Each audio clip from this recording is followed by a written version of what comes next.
Proverbs 8:12-14. 12. Wisdom, dwell with prudence, and I find knowledge and discretion. 13. The fear of the Lord is to hate evil, pride, arrogance, the evil way, and the perverted mouth, I hate. 14. Advice is mine and sound wisdom, I am understanding, power is mine. The wisdom of God should teach his children, hate or evil of any kind should not be practiced or tolerated. Most churches love to see new faces to visitors that walking in the door, doesn't matter if it is a family of 5, a couple or just one individual. How much evil or perverse those the Lord really love, absolute none whatsoever, but Christians, even myself, will see it, do and even live it. Perversion is all around us. Young and older people are more open to any sexual lifestyle they want, and some churches of God are allowing it.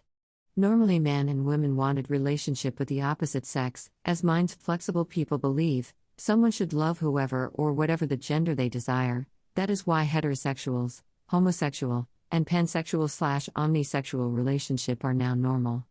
Entertainment is more focused perversion, music and films alike. My niece is like many young people who use TikTok. It's a website where members can record themselves in short videos and they can be as silly or serious as they like. Most are pre-selected. Music is very perverse, with a lyric about the sex the artist seeks, or how they perform, or the lyric are of how much wealth, cars or bling bling they possess. Truth and justice are perverted also. Law and order isn't 100% godly, but neither is revenge and seeking law and order for ourselves. The KKK say they believe in God, they burn cross, but yet they practice hate against non-white people. Black Lives Matter want to end oppression, so do I. Equal love and respect should be given to all people.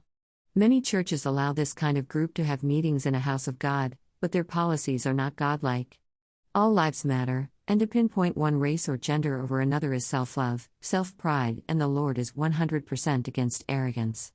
The ancient Israelites were very self-loving, stiff-necked people. They believed the Lord was only their God, and had strong dislike for non-Jewish people.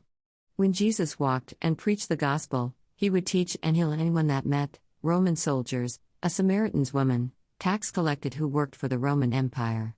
If you read and study the Gospel of Matthew, Mark, Luke and John, Jesus received more hate and disrespect from arrogant religious leaders than those the Jews rejected. When respected by law and order, the Son of God, even with all authority, heals the ear of the guard who is arresting him and tells Peter to put away his sword. Matthew 26:52. Then Jesus said to him, "Put your sword back into its place, for all those who take up the sword will perish by the sword." 53. Or do you think that I cannot appeal to my Father, and he will at once put at my disposal more than 12 legions of angels? Luke 22:49. When those who were around him saw what was going to happen, they said, "Lord, shall we strike with the sword?" 50. And one of them struck the slave of the high priest and cut off his right ear. 51. But Jesus responded and said, "Stop. No more of this." And he touched his ear and healed him. If you and I would use more of God's loving wisdom, we would throw away all the evil practices, stop listening to what the world calls acceptable, and only do and live by God's words. The church would gain more souls. We would be a true blessing to God, to others, and eventually to ourselves. God bless you all. Jesus loves you, and so do I. Samuel H. 1 Corinthians 1:21. For since in the wisdom of God the world through its wisdom did not come to know God, God was pleased through the foolishness of the message preached to save those who believe. 22. For indeed Jews ask for signs and Greeks search for wisdom. 23. But we preach Christ crucified, to Jews a stumbling block, and to Gentiles foolishness. 24. But to those who are the called, both Jews and Greeks, Christ the power of God and the wisdom of God. 25. For the foolishness of God is wiser than mankind, and the weakness of God is stronger than mankind. 26. For consider your calling, brothers and sisters, that there were not many wise according to the flesh, not many mighty, not many noble.